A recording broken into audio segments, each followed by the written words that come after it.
Hi, everybody. Good evening. Welcome to the broadcast. This is a broadcast that I think is very meaningful to me, family of origin. I chose it because it came off of just running two back-to-back intensives. And then prior to that, running a couple of group intensives. And what was thinking about when I was planning this was it doesn't matter who I meet within a family, whether it's a parent and a child, whether it's an individual or a group of individuals, it comes back to that same idea, that same lesson, that same discovery, and that is the family of origin. What was it like where we grew up? What were the messages, the themes, the roles, the ideas that were implanted into us, most often not explicitly, but what were the ideas that were implanted in us that affect our daily lives? So that's what we're going to be talking about tonight is how our family of origin and the family that we're raising right now in family systems theory is called the family of procreation, how our family of origin impacts us day to day, how we carry that around. Now, many of us spend a lot of time and energy trying not to repeat the messages, the ideas, the behaviors of our parents, of our family of origin, but there are still some ways in which those messages seep through and seep into our daily relationships. So I'm going to talk about a series of quotes. This first quote that I'm going to share with you, for me, it creates the umbrella for all the rest of what we're going to talk about this evening. It really is this powerful, and I don't think it's too strong of a statement about mental health and about what our project is and looking at the problems the challenges that we have today. It's from the book the Drama of the Gifted Child from Alice Miller, and it comes from page 1 where she says, "Experience has taught us that we have only one enduring weapon in our struggle against mental illness, and that is the emotional discovery of the truth about the unique history of our childhood." So it is at going back and looking at our childhood that we really find all of the keys to the challenges that we have today, to the difficulties that we have today. One of the things that I'm proud of and my team is they're doing a good job. A lot of people come to us and want to do a family intensive, which can be really, really wonderful.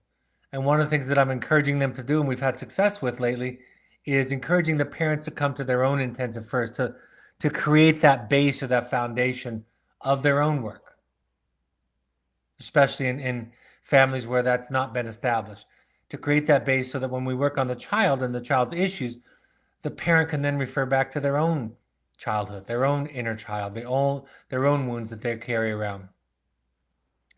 I say this next quote. This is from me. It's supposed to be funny, but I think there's a lot of truth in it also.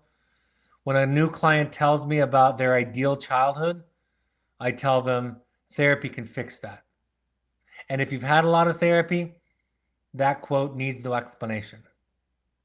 If you've had little to no therapy, what that can sound like is the therapist giving the individual, the parent, permission to blame somebody else. And it's not that at all. If you've been in therapy, you realize that as awareness increases, so does accountability. The more aware we become of the wounds and the legacy that we carry in our lives, that we carry from previous generations, the more accountability there is to try to do something different, to try to bring ourselves and our children out of that legacy, out of that lineage. I love this quote because it speaks to this unconscious process that I've alluded to already this evening. It's from Tion Dayton in her book, Emotional Sobriety. She says, "Our children don't become who we tell them to be. They become who we are." As a therapist, I need no convincing that children live in the affective space between their parents. They live in their unspoken and sometimes unfelt emotional world. Much of parenting is implicit rather than explicit, which is why children become who we are rather than who we tell them to be. Our children drink us up like little sponges. We are showing them who we want them to become. Most importantly, I will say this as clearly and emphatically as I can. Most importantly, the messages that we pass on are about emotional proximity. And what I mean by my emotional proximity is boundaries, where you stop and where I start. And that can sound like a very theoretical, heady idea. Essentially, the kind of boundaries I'm talking about are this is what you think and what you feel about me or about you. Do I take responsibility for what you think and feel? Or am I sensitive and aware and open to what you think and feel, but not necessarily pushed and pulled by it? So it's that idea of, do I need to take care of your anxiety, your frustration, your anger, your disappointment as a parent? Same in spousal relationships or partner relationships. Are you responsible for what the other person thinks and feels? Now, when I ask that and I talk about differentiation, the healthy version of that is not to be cold and uncaring and unempathic at all. In fact, differentiation absolutely leads to empathy. In fact, it's impossible without it. It leads to empathy and compassion, because empathy and compassion are built upon the idea of having an independent self, of being able to truly see the other person. So when we become reactive or dependent on someone else, we've lost our emotional proximity. When we see and hear other person, there's an idea in enlightenment that talks about that an enlightened person doesn't see somebody else's actions, feelings, behaviors, or statements as something about them, but rather they see it as a condition of the person who's expressing them.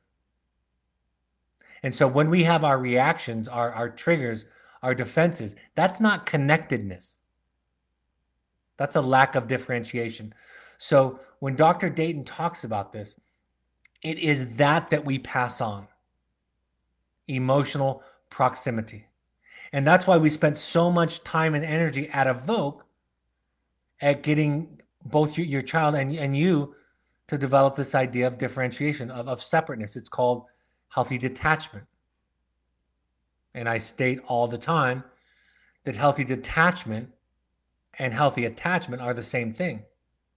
So when your child writes an impact letter to you, that's a practice for both of you, maybe most importantly for you, in differentiation. I want to understand and hear about my child's internal world.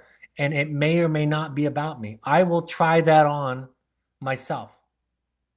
But to become reactive, defensive, justifying, intensely apologetic, anxious, all of those things demonstrate a lack of separate self. So that's the one thing that we pass on. So when somebody says you marry your mother or you marry your father, while that person on the outside might look and seem very different, they share something with our parents, and that is emotional proximity. And there are almost no exceptions to this. If you can think about emotional proximity on a scale from 0 to 100, right? 0 being absolutely fused, absolutely enmeshed, absolutely reactive or dependent. Those are kind of other sides of the same coin. That's a 0 on the scale. And then we think of 100 as somebody that's completely enlightened, like Yoda. I'll use Yoda, the fictitious character from Star Wars, who has absolute compassion and love and gentleness to him, but is completely separate, not dependent or reactive to others. That's 100 on this scale. If you grow up in a family that is a 55, every child in that family, by the time they leave, are going to be somewhere between a 50 and a 60, right?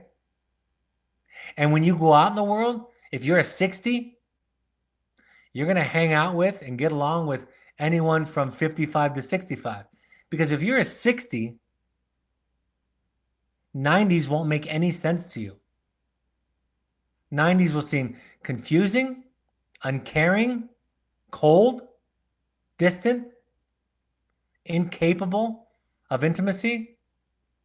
Whereas if you're 60, a 30 will feel reactive, immature, defensive, dramatic, chaotic, histrionic, right?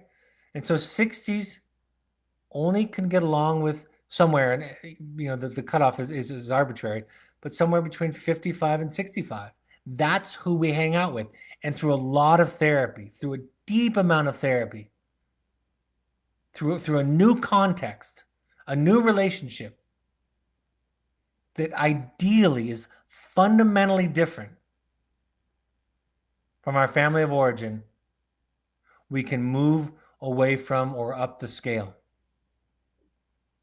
Right? We go to 12-step meetings, to Al-Anon meetings, to codependency, and we realize that the truth of the slogans, what others think about me is none of my business. Stay on my side of the street. Right? We learn those kinds of things. And we upload, as it were, new software to combat the hardwiring. And we talk ourselves through new kinds of relationships. Parents learn to hang up on children who are abusing them. Parents learn to say no, and that's a complete sentence. Parents learn to stay empathic and connected when setting difficult boundaries. Parents learn healthy self-care. Spouses learn to include some space in their togetherness, some separateness in their togetherness. All of that happens as we do deep and powerful work as we grow up in this process. I love this quote from Daniel Siegel because it talks about the difference between the quality of your childhood and the meaning that you make out of it. It's from his book, Parenting from the Inside Out. Research in the field of child development, he says, has demonstrated that a child's security of attachment to its parents is very strongly connected to the parent's understanding of their own early life experiences. Again, it's the discovery of our unique emotional experience as children that makes all the difference. That our children's attachment to us will be influenced by what happened to us when we were young if we do not come to process and understand those experiences. So you can have what researchers and theorists call earned attachment. You might not have had a safe and traumatic-free or low traumatic childhood. You may have had an enmeshed, right, an overly identified, overly anxious parent and child of family of origin experience. But if you do work, you can start to develop the ability to develop healthy attachments with your children, not replicating the patterns. So it's the context, right? The context shape us. I'm not going to get into a discussion in this broadcast about nature versus nurture. Right? It's a given that what we come with naturally, organically, right? What our organicity is. That is our brain, our nervous system, right? Our bodies. That there's a given to that we can't escape. But since we're all born and there's nothing we can do about the given, we're going to discuss the made, right? There's always a given and a made, and we're going to discuss the made. That's the only thing over which we have control. Understanding the given, learning differences, processing issues, right? IQ, those kinds of things can help offer us compassion and understanding for others. But essentially, the most important work that we can do is to focus on what happened to us and then how we behave in relationship to others, to our children. So our context shapes us, right? We fit, as it were, into the square holes of our family of origin. And then we go out in the world looking for square holes. We fit in those contexts that at some fundamental level were like those of our family of origin.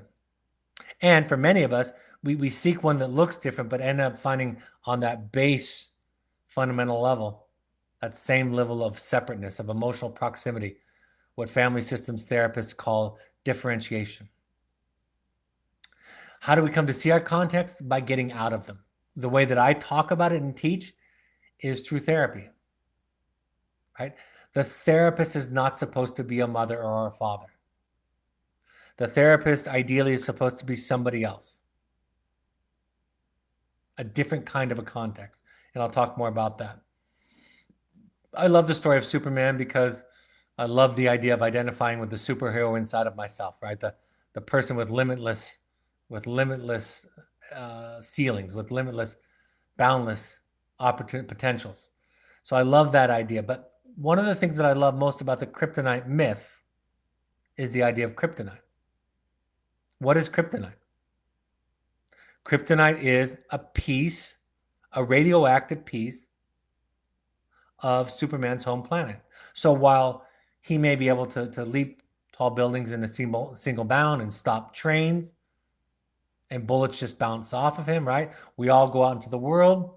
Most of us go out into the world with our friends or our careers or what we do. We find ourselves to be incredibly capable. And then we spend some time with our mothers or our fathers or our siblings. And we experience that regressive experience, or it could be cousins even, or our grandparents or uncles and aunts. And we have that regressive experience, right? It's only in the presence of our home planet. The kryptonite becomes a metaphor for Mother Earth, Mother Planet, Mother Krypton. And it's in the presence of that we become reduced to this young, helpless, insecure, not well-behaving child. So that's what that myth is about. It's part of what that myth is about. We experience regression. I love this idea. I was using this idea, searching for something other than Superman to kind of illustrate this idea. And it's like working with parents when I do parent coaching, on the parent phone calls that we have with our parents, sometimes at the intensives. And then at the end of the intensives, the worst thing happens. We send you home, right? At the end of Evoke, wilderness therapy, we send the child on. That's the worst thing that we do. And the world doesn't have those same kinds of contexts and safety as do wilderness and as do the intensive experience. So we send you back out into the real world. And then it becomes difficult. Mike Tyson said this. For those of you who don't know, he was a very ferocious heavyweight champion in boxing for several years. And he said, with regard to boxing, he said, everybody has a plan until they get punched in the mouth. Everybody has a plan until they get punched in the mouth. If you've ever been in a fight as a kid, you know exactly what that feels like. If you've boxed or been in a striking sport like karate or martial arts, you know exactly what he's talking about. You have a plan until you get punched in the mouth. And so you can be clear, but you get on the phone with your child. You have that moment where he or she calls desperate. You walk out of the therapy session with your therapist as clear, as grounded, as fearless as can be. You walk back into your home where your spouse is, and you try to share that truth that you've been working on for that hour in therapy, and it's frightening. It's terrifying. It's easy to lose yourself in the gravitational pull of the person that you love and care about. And that's why we do a lot of inner child work at our intensives. What does that 5-year-old, 6-year-old, 7-year-old, 8-year-old self feel? What was it like for us? When we do those kinds of exercises at our intensives, we ask you to imagine, to go back in time, and to visit your 5, 6, 7, 8-year-old self and ask them what they were feeling, what they were afraid of, how they were hurting. What we find is those answers, those themes are present today in all of us. And that many times we're trying to ward off those wounds that have already happened to us in our past, right? We're trying to prevent something that already happened to us, often in the life of our children. So this idea of the gravitational pull of the other is this idea of old contexts and how they come up. Some of you may have seen or like the old comedy, the old movie Fletch with Chevy Chase, starring Chevy Chase. And there's a line in there, a famous line, where he says it's all ball bearings these days. It's all family of origin. It's all codependency.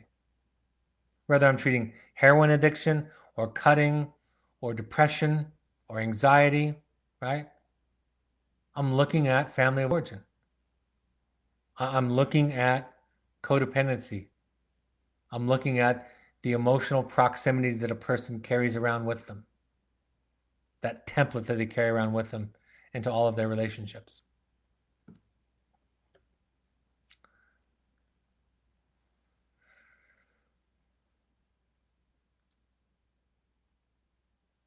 I love this quote by Ram Dass.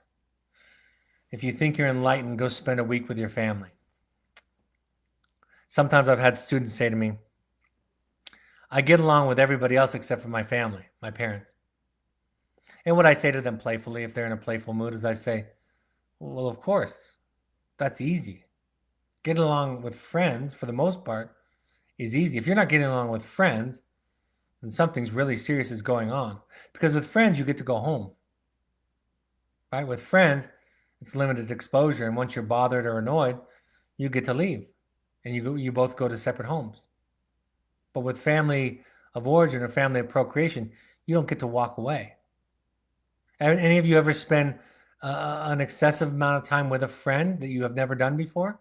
Go on a vacation, right? Or when you're a little kid, you spend the night at somebody's house or they at your house, and after about a day, you're tired of them, right? Because those things, those feelings, those interactions that you're able to kind of contain in short spurts become very difficult. So family of origin, family of procreation, family is the only real measure, the only real accurate measure of our mental health. Everything else can be a bit of a facade. That's what makes marriage so difficult is we fall in love, we get married, and then we get to learn, we get to meet and get to learn about the other person and they about us. I love this quote in talking about context. This is the idea, again, of the context that we grew up in, from David Foster Wallace. There are these two young fish swimming along, and they happen to meet an older fish swimming the other way, who nods at them and says, "Morning, boys, how's the water?" And the two young fish swim on for a bit, and then eventually one of them looks at the other and says, "What the hell is water?" We don't know our context when we're in it. It's only when we get out of it. Sometimes you can do that through travel, right? Going to different countries helps you to see your context. That's what I loved about Princess Di is she took her children, the princes, into less affluent, war-torn countries, visiting really poor countries and people, and they learned something that they wouldn't have learned if they just stayed in the palace all of the time. And I thought that was very powerful. So sometimes travel can do it. For me, meeting other kind of people and specifically sitting in therapy. Therapy, folks, I'm a therapist. I have a doctoral degree. I've read a lot of books, especially around parenting and the parent and child relationship. A lot of books. I've spent my life reading and studying it for the last 30 years. That's not what makes the difference in my life day to day. That's not what contributes to anything that I have of worth in my relationships, or a very, very small percentage. What makes the biggest difference is that hour a week that I spend with my therapist for the last 20 years. That's what makes the big difference. It's that context. It's not just the information. Many of our clients come from homes where parents replayed the way that they had been treated as children. These parents, unaware of their own context, pass on this legacy by requiring their children to conform to a way of being that they find tolerable. It may be seen the children from each of these homes emerges with a different base of experience in terms of which to experience, interpret, and cope with the world in which he or she functions. Clearly, topical solutions do not impact such a base. This is from Jamie Gill. Therefore, therapy should be a new experience. Therapy attempts to repair the self. This is not a behavioral program, right? We treat substance abuse disorder, but that's not really what we're looking at and dealing with daily. Most often we're dealing with trauma and codependency. Codependency in the addict themselves, right? The reason that an addict uses, the reason that somebody cuts on themselves, the reason that somebody avoids social contact is to quiet the voices in their head, right? the ingestion of chemicals automatically, consistently quiet those voices inside of the head. So in therapy, you listen to those voices, you bring them out, you find out where they came from. And sadly, difficultly, you begin to understand that a lot of those messages came from the culture and from our peers and from our teachers. And many of them also came from our parents, who unknowingly passed on this anxiety, this worry to their children. And they called it love. What's the experience of therapy? We take small risks at showing up in therapy, little by little, at the risk that what has happened in countless and powerfully formative contexts, primarily our family of origin experiences and preconscious and preverbal stages, we show up taking the risk that those things might happen again. And when that same reaction doesn't occur, in the cases where we find an adequate therapist, we slowly learn to trust that we can be our authentic selves without the risk of rejection or psychological annihilation. When we start to learn that who we are, what we feel, what we think is okay, because we sit in a room where somebody who's experiencing us doesn't shudder, doesn't wring their hands, doesn't gasp, doesn't fire us, doesn't get angry or disappointed or frustrated, but rather seeks to understand. When we have that experience, we then internalize that person, right? We place a copy of that person inside of us. And we combat the experiences of our childhood growing up. Part of the business, Gil says, of psychotherapy is to discover and create alternative experiences for thoughts, feelings, attitudes, and beliefs. This is undertaken in the service of freeing people to be able to re-experience themselves in a safe but different context. The virtue of talking to an empathic and accepting person who has a different base is that it quickly illuminates one's own. What was automatic and unconscious is noticed and discussed. The world is allowed to become one of noticeable constructions, right? We start to learn that the truth of our childhood is not the truth. We start to learn that the truth of our childhood is very unique to our childhood, and that there's a limitless, an infinite number of truths out there, right? The way that we were told to be, how to deal with anger, sadness, pain, conflict is not the truth. It was just our family's truth, and experiencing new contexts help with that. I love this. The experience of seeing one's base from a different perspective, Gil says, can be profound. One way this happens is by allowing ourselves to be honest and open with someone who does not react the way our parents did. For example, what was very bad at home is now nothing. This difference in experience allows for the realization that things could be different. One's assigned position in one's past is not necessarily one's assigned position in the universe. So powerful, so profound. What was very bad at home is now nothing. And that our assigned position in our family is not necessarily our assigned position in the universe. So, those are some quotes and concepts for some foundation, for some background. Let's go over some bullet by bullet ideas. We all have stressors and trauma in our life, big and small, chronic and specific to a time. We all have that, more or less. And what we find, whether that's death, illness, loss of a job, learning disability that we're born with, a divorce, family addictions, all of that is present and in varying degrees and a lot more. But there are moderating effects. The research shows that there are things that can impact how those traumas impact us. The flexibility and clarity of roles in the family can mitigate or moderate those traumas. The congruency between overt and covert messages, right? That what is spoken is consistent with what is unspoken. Those can make a difference. The differentiation, right? This emotional proximity, the ability to be close and intimate without the need to sacrifice self. Those can make a difference. You know, the ability to have somebody, to have a parent, at least one, doesn't even have to be a parent, to have one person in our lives consistent who sees us clearly and shows up as a self is the number one factor to mitigate or moderate trauma.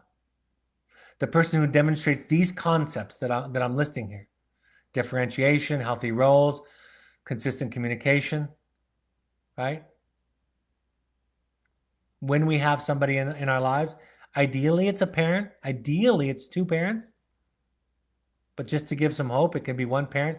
For me, one person that did that was my 6th grade teacher. Another person who did that was my uncle. They did it in ways and at times when my parents couldn't. It wasn't perfect, but it made a difference. I've shared before that I'm still in contact with my 6th grade teacher to this day because of that profound base that he saw me, and that in his eyes, and he knew of all of my screw-ups, but in his eyes, I was still okay. So all of this helps us to develop a self, a healthy self, and a place for belonging, healthy connection, right? It's an experience of attachment, of healthy attachment. There are 4 basic patterns that develop in families where there's a lot of stress and few emotional resources. Marital conflict is one place, obviously.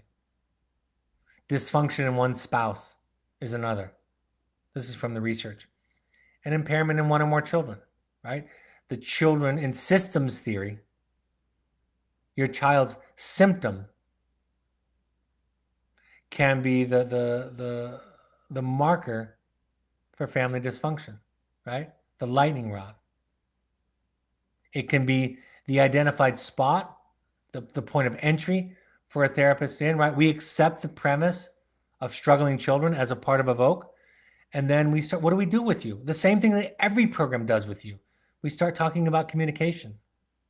Every program in the world of any kind of quality start talking about communication and listening. They start talking about unfelt or unexpressed feelings. They start to talk about unexplored beliefs that a person carries around with them and where they learned that, right? All the things that you're experiencing become a part of the process. Now, do we treat substance, for example, substance use disorder directly? Of course. Do we treat depression and anxiety, eating disorders? Of course. But not on the surface. We treat it at the base, at the foundation. See, think of it this way. For those of you who are listening and not watching, there's a large, I'm using my hands to illustrate, there's a large group of issues, of things that we need to work on and do, right? To be healthy. Most people think of this small area of our symptomology. I'm using substance abuse disorder because it's the simplest one to kind of point out, but don't do drugs. Don't cut on yourself, right? Don't isolate. We think of the don'ts. Don't rage and become violent. We think of the don'ts, and we talk about the don'ts. We diagnose the don'ts. We make lists of skills and tools to replace the don'ts. But really, if we work on this larger group of issues, which are mostly about the things I'm talking about tonight, family of origin, messages, beliefs, roles, shoulds and shouldn'ts, right? Feelings, how to express them, deal with them, cope with them. We start to do all of that in a safe context.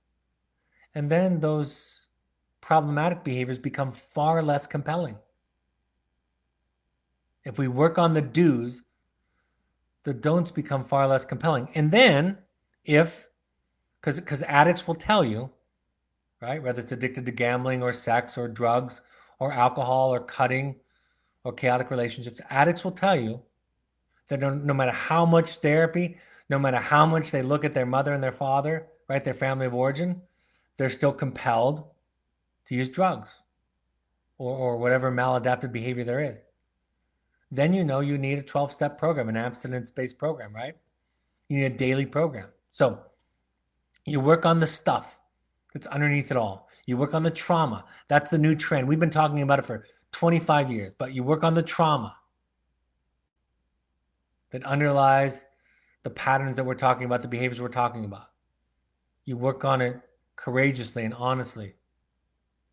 And then the addictive behaviors become less compelling. But if you still find yourself compelled, you're probably going to need a 12-step program. You're probably going to need, in many cases, an abstinence-based program. Can't do abstinence necessarily with food disorders, or you wouldn't want to do it with sex, for example, but a 12-step program that works on a daily program. Because no matter how you feel, no matter how you're sorted out, you're compelled to use obsessively. Multi-generational transmission, folks, it's obvious. It's obvious as day that the things that happen in one generation carry on to the next and to the next. Those of you who might have Holocaust survivors in your background, and you know what I'm talking about. The African American population who have slaves in their background, it doesn't matter if it's been several generations, those things are passed on, right? And there are far less dramatic and broad kinds of traumatic experiences out there than just those: sexual abuse, physical abuse, emotional abuse, neglect. Those things get passed on, and we can see it. We can see it. Like I said, we at least develop, we pass on the patterns of similar levels of differentiation and self, right? That emotional proximity. We pass on the conscious and the automatic responses, like Dr. Dayton talked about. Children don't become who we tell them to be. By the way, if children became who we tell them to be, I wouldn't have a job. Evoke wouldn't exist, right? A lot of times, a lot of us, many of us, we run away from examples in our family of origin, but that does no good without awareness, without a tremendous amount of work, because you run away from that context, and guess what kind of context you're going to fit into? A very similar context, right?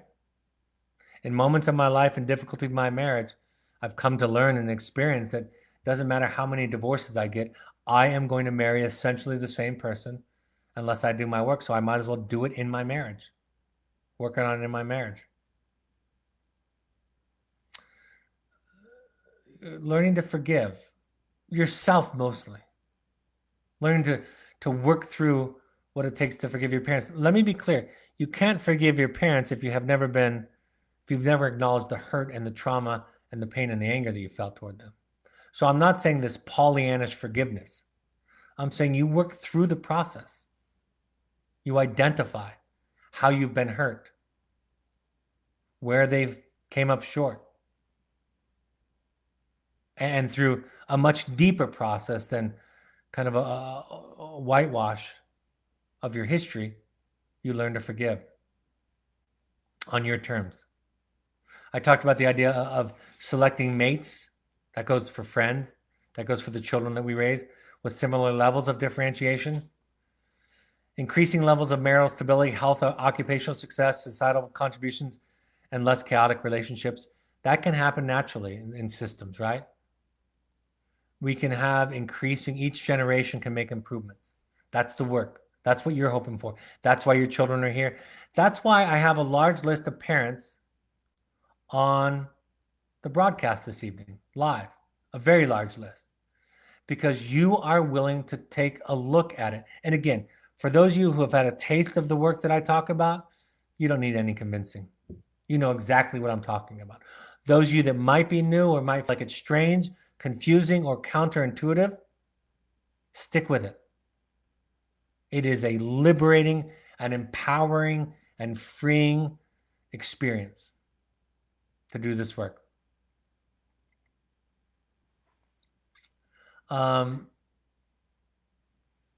Challenging your family of origin. Oh, this is a story. This I actually learned this was a story given to me by my first family systems professor as an undergraduate, probably my sophomore year in college. He tells this story. He said that, I don't know if it was his story, I don't know if it's a hypothetical story, but I'll tell it as if it's his story because I think that's the way that he told it to us. So anyway, he's a newly married to his wife, and she cooks the roast beef for him, and he loves roast beef. This is one of his favorite things. And special evening, his wife likes to cook. She cooks a roast beef, and she cuts the ends of it off. And when the roast beef comes out and he's about ready to eat, he looks and he says, "Where's the ends of the roast beef? I really loved the crispy ends. That was my favorite part." And she says, "That's just the way we cook it in our family. We cut off the ends." So she goes to her mother and she says, "Why do we cut off the ends of the roast beef? My new husband loves them, and I cut off the ends." And he asked, "Why? Is there a reason?" And she says, "That's just the way that my mother did it."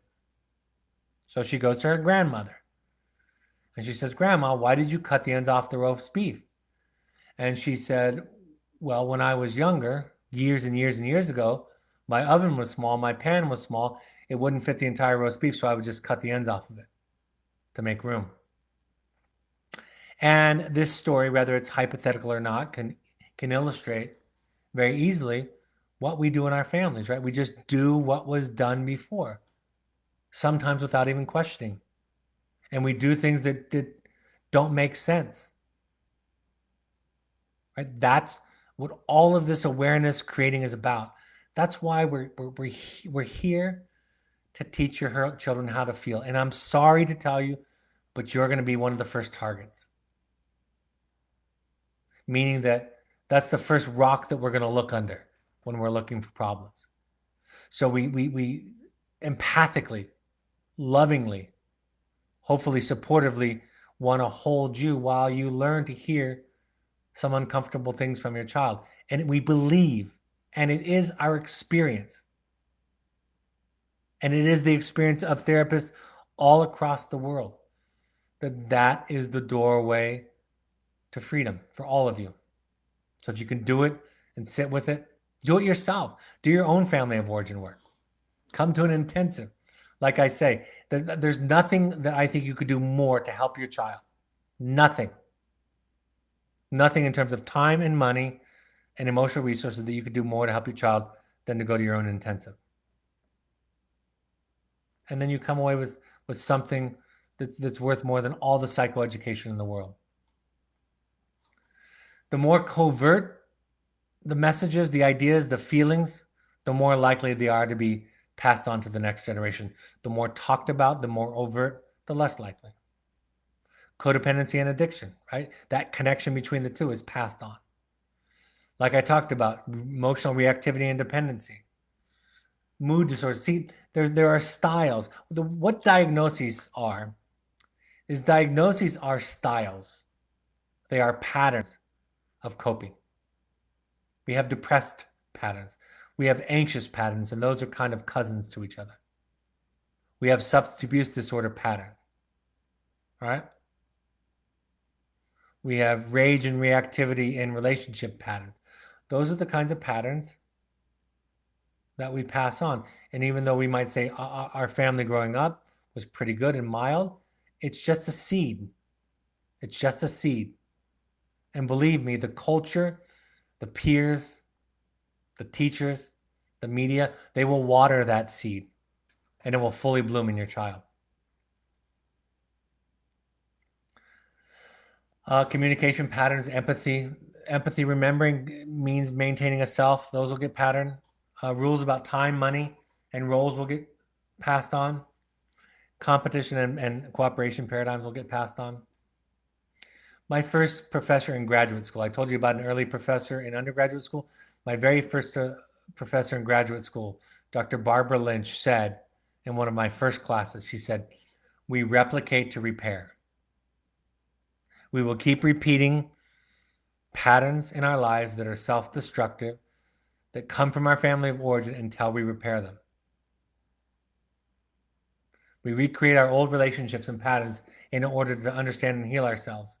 It feels natural and comfortable to us. It's the only way we know to meet our seemingly unmeetable needs. We recreate the same scripts in our current relationships until they lose their shine, until they become uninteresting, until we have the ability to walk away from them. And that takes a long time. And when they become healed, when old wounds become healed, those old kinds of relationships that look like old patterns become very uninteresting to us. And it's not emotional cutoff, right? It's not running away. I love this poem by Portia Nelson. I'm going to read it to you for those listening. For those watching, you can follow along with me. If you want to Google it, if you're listening on the podcast app, Google Portia Nelson, and the title is Autobiography in 5 Short Chapters. Chapter 1. I walk down the street. There is a deep hole in the sidewalk. I fall in. I am lost. I am hopeless. It isn't my fault. It takes forever to find a way out. Chapter 2. I walk down the same street. There's a deep hole in the sidewalk. I pretend I don't see it. I fall in again. I can't believe I am in the same place, but it isn't my fault. It still takes a long time to get out. Chapter 3. I walk down the same street. There's a deep hole in the sidewalk. I see it there. I still fall in. It's a habit, but my eyes are open. I know where I am. It's my fault, and I get out immediately. Chapter 4. I walk down the same street. There's a deep hole in the sidewalk, and I walk around it. And chapter 5, I walk down another street. Walking down another street as step 1 is terrifying. And it is the thing that clients, not just adult clients, but adolescent clients, always tell me that they're going to do. I promise you, Brad, I will walk down a different street. I promise you I won't use again. I promise my parents. I have enough willpower. I have enough resolve. The consequences are severe enough. I won't walk down that street again and fall into the pit of addiction or rage or whatever it is. I promise you. And unfortunately, it doesn't work that way. You have to do deep and meaningful step-by-step work. You have to heal things that are terrifying to confront. You have to let go of old things, old ideas, old messages. You have to shed off guilt and shame, no matter how entrenched they are in you. You have to do all of that. And eventually, you're capable of walking down another street. But not just because of resolve and willpower. It has to be, it's like, it doesn't matter how much willpower you have. If you're not in shape, you can't run a marathon or an Ironman triathlon. It doesn't matter. If you're not in shape, you can't do it. It doesn't matter. It doesn't matter if your life or the life of a loved one depend on it. You cannot swim 2.5 miles, ride your bike 112 miles, and run 26 miles. It won't work. The course will be closed in the 17.5 hours that they allow for it, and you will fail. So it takes daily work. It takes practice. It takes a coach often. It takes a plan. It takes pain. It takes a lonely Tuesday morning in the rain on the track. That's where the race is won. So what are the take-homes? Try not to take yourself too seriously. Let go of this idea that things had to be perfect in your childhood and that everything was perfect and your parents were perfect. And just start to look at yourself and your family as human. Start to understand your own limitations. And realize that often you cannot win. This is important. I think this is a mantra that if we all adopted, we would take one giant step forward on the differentiation scale. You cannot win. You can only choose how to lose. Learn to take care of yourself and admit that you're doing it. An ironic step for parents is that they need to learn to take care of themselves. Because if you don't, your child will try to, and you will allow them to. They will try to show up cooperative enough, good enough, successful enough, well-behaved enough. They will try it so that you feel okay and you can sleep at night. Until you start practicing not medication, although that might help. Until you practice meditation or yoga or self-care or therapy, right? And then when you take care of yourself, you can be there as a resource for your child. So take care of yourself and admit that you need it and that you're doing it. Don't use shame and guilt as behavioral techniques. Shame, fear, and guilt, they are fantastic behavioral techniques in the short run. They happen to ruin an individual's self, but in the short term, they are very, very effective. That's why we use them. That's why I use them. Forgive your parents, but first, learn to get mad at them, to understand their shortcomings and to process it, and then forgive them. Learn to practice I statements. I feel, I think, I want, I believe, instead of you statements. Learn to take responsibility for your own serenity. See, here's the deal. If you're unhappy, that's your problem. If you're sad or scared, that's a you problem. Now, I'm a father, and so I know the suffering of my children. There is no greater trigger to my suffering. I know that. I'm not saying in some kind of cold robotic way, but at a fundamental level, my serenity is my responsibility. Your serenity is your responsibility. And if you or I hand that responsibility for my serenity, for your serenity, over to the child, saying to them, you need to stop using drugs or cutting on yourself, whatever it is, so that I can sleep at night. If you do that, it'll ruin them. So you take care of yourself.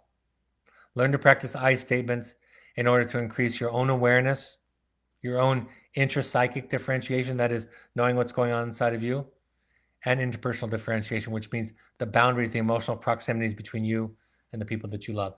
I put this on here because I think it's related. I think this is a fantastic, fantastic YouTube talk. It's by Johan Hari, Johan Hari, Johan Hari. The title of it is Everything You Know About Addiction is Wrong. And again, if your child doesn't have an addiction or a substance abuse disorder, just substitute any disorder that they have. Because they all come back to this same thing. So Google that. I've drawn the link here on the webinar if you're watching. So go and watch that 14-minute video. And I want you to watch it with this question in mind.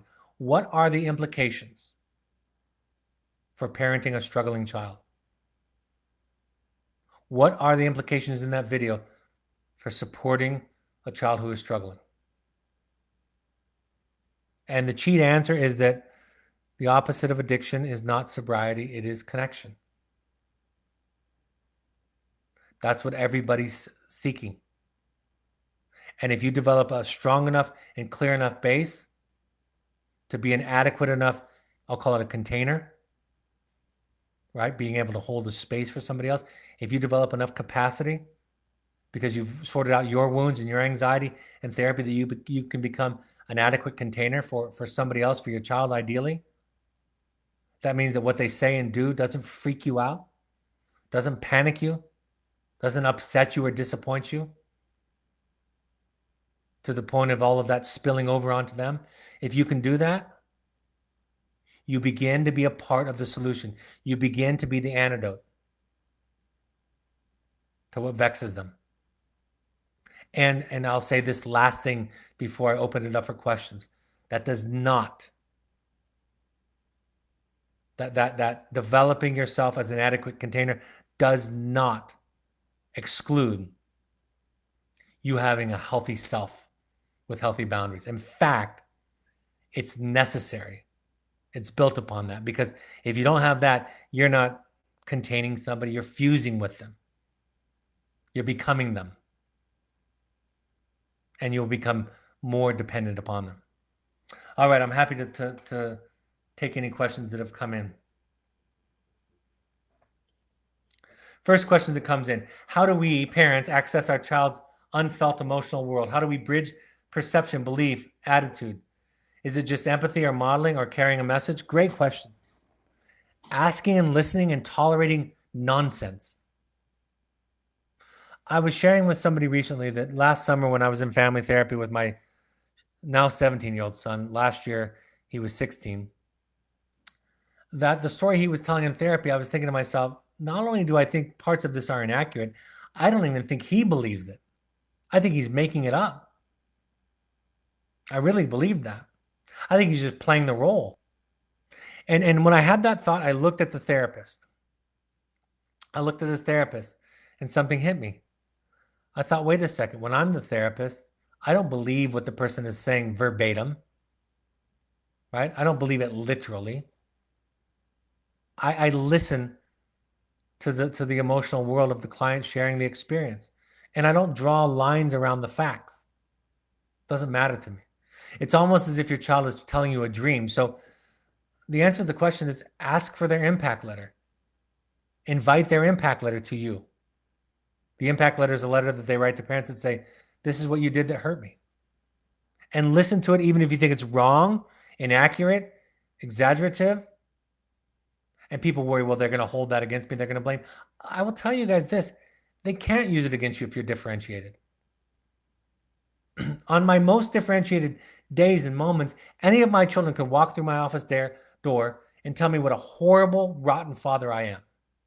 And if I'm in a good place and grounded, my response is, I'm sorry. You're kind of right. But nothing about accountability gets compromised in my listening or my empathy. I want you to be clear about that. When the child tells you how horrible you are as a dad or a mother, your response is, you don't even know the half of it. You know, if you knew everything, you'd be talking more about that too. But that doesn't rob you of your right as a sovereign self to say, here's my boundary. Here's what I will and won't tolerate. What does happen is you don't get to be right anymore. Your high horse is dead.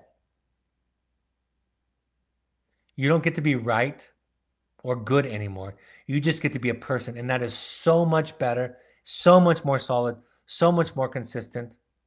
It has boundaries and limits. No is a complete sentence, but it has much, much more empathy and love to it. How far back does another parent asks, how far back does the family of origin extend? Is there a spiritual burden of the weight of history set against the backdrop of war, famine, servitude, and abuse? I think so.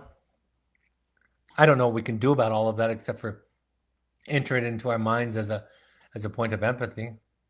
But yeah, when I look at the children and grandchildren of somebody who was in a concentration camp in Nazi Germany, I can see it. Gabor Mate, Dr. Gabor Mate, the Hungarian psychologist who talks about this as much as anybody, and The Realm of Hungry Ghosts is one of his books. He can tell you about that, about being the son of somebody who survived the Holocaust. Absolutely. Somebody who grew up in the inner city, right? The African American legacy in this country, it's pretty apparent. The lack of capacity for attachment from a child who grew up in a traumatic setting, you can see it in their eyes, literally. And I'm not saying that metaphorically. You can see the blank stare in their eyes. I watched a mother at the airport after really studying a lot of attachment research, and I watched a mother in an airport one time play with her child, and she had all kinds of toys laid out for him. He looked like he was around 4 or 5, and it was a young mother. And the look on her face was a blank stare, oftentimes looking down at her cell phone, and she was lifeless. And she was trying to give her children, her child, her boy, some stimulation, right? She wasn't making no effort, but she had so little to give. And what I knew about her is that there was an enormous, massive reservoir of trauma that has been unprocessed and unhealed. I could see it in the blank stare in her eyes and in the staring down at her cell phone and in her inability to see her child and the resulting sparkle that would come into his eyes that she could see him. So yeah, the legacy is multi-generational. With an unending history, how do we parents find the wound in our family of origin? Therapy, CODA, Families Anonymous, adult children of alcoholics. I love adult children of alcoholics. Even if your parents weren't traditional alcoholics, even if they used very little to no alcohol, You can start to hear the messages that many of us received in our families of origin. For me, and I sell this because I believe in it, an intensive is a great dive into this. Right? I did it myself. I do one every year. My adult children have done one. My wife has done one. I've done one with my wife. My 11-year-old just attended her first session of one just this last week. I believe in them. We send our therapists and our administrators in our program to another company to do this. All of this is something we pay out of pocket. It's not our program. Now we have one, right? Our Finding You. In fact, we have Finding You next Thursday or next Wednesday is our next Finding You, and we still have a spot. If you can do it, go. It is the best dive into this work. And I don't know how to say this because I've been saying stuff like this for 20 years. It's what everybody would tell you if they could, if they thought you would listen. Luckily, I'm on a broadcast, so I'm not sitting across from you, but I'll speak to the audience in general. And by the way, there are several people on this list who have done it. Some of them have done more than one. Okay? It's the biggest difference you can make. I'm confident of that. So that's how. Another parent says, our son just completed the Evoke Wilderness program and went to a boarding school. He made nice progress. My question is on the effectiveness of wilderness therapeutic programs in general. Considering the very high price of wilderness programs, only the rich and educated part of society can afford such therapy for their kids. This means that the kids coming to these wilderness programs are from families that are on average more aware and more educated about health issues, also more able to support kids after the wilderness program. Thus, I am not sure how to view any statistical evidence for the effectiveness of these programs, as I am not sure there would be a good control group. Do you have any thoughts on how to properly estimate effectiveness of wilderness programs? Great question. On our website, we have at Evoke the most preeminent researcher in wilderness therapy in the United States, Dr. Matt Hoig. He helped develop the YOQ when he was in graduate school with his professors, which is a measure of anybody in therapy. So that's taken from populations across the United States in all kinds of settings. So we use the YOQ. And we have several long-term studies that study clients going through our program and then 2 years afterwards. So the research is there. So the important thing to understand is that the control group, when you're using statistical measures of mental health and mental health progress, are in the measure themselves. The MMPI, one of the most famous measures, it's been normed across the United States on the entire population. So you compare it to them to see how effective it is. And our research at Evoke shows us to be 30% more effective than the industry average. I believe it's because of the parent work. I believe it's because of the primitive living. I have a podcast on that. I really do believe it. So you can compare it industry, you can compare it to people in what they call the community sample or outpatient therapy. Most of all, you experience it, right? Most of all, you experience the change in yourself and your child. And it's not just for rich people. You know, we put through several people a year who can't afford it. Our Alumni Scholarship Foundation has put through several people who have no ability to pay anything for this. So we're always trying to raise money to support people who can't afford it at all. So you're right that by and large, the majority of our clients are middle to upper class, but there are opportunities for those who can't afford it. So that's a part of it too. And the another piece that I'd refer you to, in fact, I did a broadcast on it, is read the book, Price of Privilege. Read the book, The Price of Privilege, or listen to the podcast, Price of Privilege by Madeline Levine. And Dr. Levine is very clear, because she works in an upper middle class population, that the problems that are affecting our well-to-do or affluent children in this country are life-threatening. The suicide rates among the middle and upper class are raising at higher rates than the lower class. So why we might on the surface have all of those things you described, I do not think we are immune. In fact, I think There's a special brand of mental illness that is gripping the middle and upper class that needs our attention. Here is a parent making a comment. This is an unsolicited opinion. I have been to Finding You 1 and Finding You 2. That's the, if you've been to Finding You 1, you can come to Finding You 2. I have been to Finding You 1 and Finding You 2. To the newer parents here, please know this is life-changing. It has been for me, and learning how to make, and I'm learning how to make the changes I need to be a happier, healthier person, and how to be a healthier parent. It really is valuable, I promise. Yeah, it's one of those things that once you do it, you see it. But gosh, it's so frightening to step into your own work, to identify yourself as the patient. All right, let me go over some upcoming announcements, and then you can submit any questions. I will be in Los Angeles. We have a couple of spots left in Los Angeles. So if you want to join our parent support group this Sunday, August 11th, 4 to 7 p.m., please email Melanie at evoketherapy.com. I'll be in New York City on September 9th. That's 7 to 9 p.m. Monday evening. And in Chicago on September 17th, 7 to 9 p.m., RSVP to Melanie at evoketherapy.com. So let us know if you're coming. It helps for space. And at the LA one, we only have a couple of spaces left. And I'll be out there for all of those. If you want to do this deep dive, like I said, we have a couple of spaces left in our August 14th through 18th group. So you're welcome to join. The next one after that will be September 18th through 22nd, and then October 23rd through 27th, and November 13th through 17th.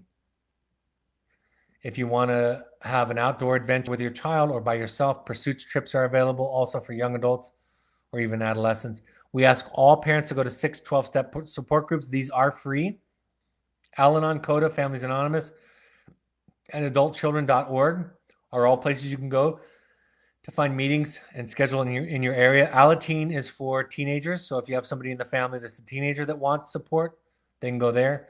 Refugerecovery.org is a support group for people that maybe have more of a Buddhist mentality, non-higher power focused. And then NAMI.org has classes and resources in your area. All of these broadcasts are available on the podcast app on an iPhone or an Android device. Download your favorite podcast app and find them there, or go to soundcloud.com on your computer. On Twitter and Instagram, you can find Evoke Therapy by using the handle at Evoke Therapy, or you can find our intensive page on Instagram by using the handle at Evoke Summit Lodge. On Facebook, you can find us by searching Evoke Therapy Programs, or the Alumni Foundation that I talked about a couple of moments ago. They raise money for people who can't afford therapy. That's called the Evoke Family Foundation. You can find information there, And the Evoke blog, of course, on our website is available. My book, The Journey of the Heroic Parent, is available on Amazon. If you go through the Evoke Family Foundation, the Evoke Alumni Foundation page, part of your proceeds of any book that you buy go to help people that can't afford therapy. Any other comments or questions before I wrap up, Lindsay?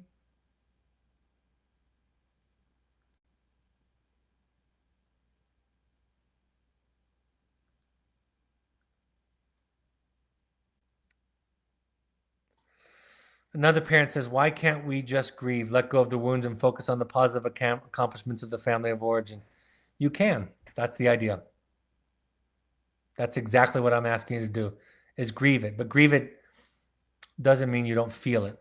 It means you make it explicit.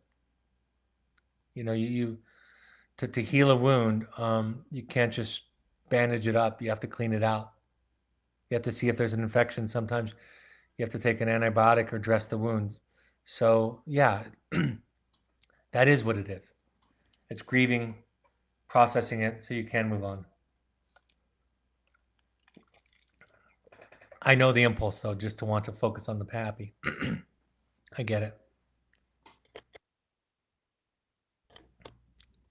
Anything else before we close? All right, looks like that's all. I don't have the next, I'll put this out tomorrow. I don't have the next date and time and subject for our next broadcast. I'm always open to suggestions or readings from you all. Thank you for joining us on behalf of your children. For the people that show up, which was a very large group tonight, thank you for showing up and being willing to think about or look at these things. It'll make a big difference to your child, make a big difference to your child in their healing. So I hope this point of contact is helpful. Have a great evening, and I'll talk to you next time. Bye bye.